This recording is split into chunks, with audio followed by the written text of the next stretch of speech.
Vendre en menant des actions de solidarité, c'est ça le commerce équitable. Un concept très porteur. Les boutiques se développent en France. En 5 ans, Artisans du Monde a doublé son chiffre d'affaires. Ça me paraît plus juste pour ces pays-là. Tous ces objets ont été fabriqués par des artisans de Babessing, une région très pauvre au nord du Cameroun. Cet artisanat, c'est leur seule ressource. Acheter ces produits, c'est faire un geste concret de solidarité, car ces objets sont vendus dans les boutiques Artisans du Monde.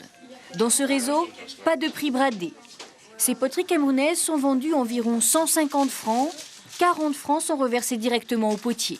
Cela lui permet d'avoir un salaire décent et de financer des actions de développement pour le groupement d'artisans Presscraft. Presscraft au Cameroun a pour objectif de lutter contre l'exode rural et également de mettre en avant l'artisanat et aussi d'offrir une formation à des jeunes qui au départ n'ont pas de travail et qui seraient tentés justement de partir à la ville. Et grâce à cette formation, ils produisent eux-mêmes des instruments de musique, de la poterie et ont un revenu.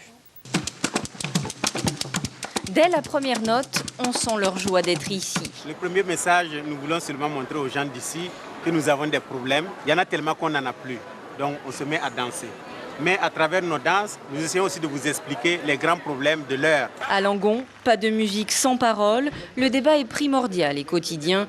Qu'on se retrouve ici sous les platanes de la Médiaméthèque ou près d'un stand dédié au commerce équitable, tout est conçu pour redorer l'image un peu ternie de certains pays. En République dominicaine, ce village a maintenant l'eau potable.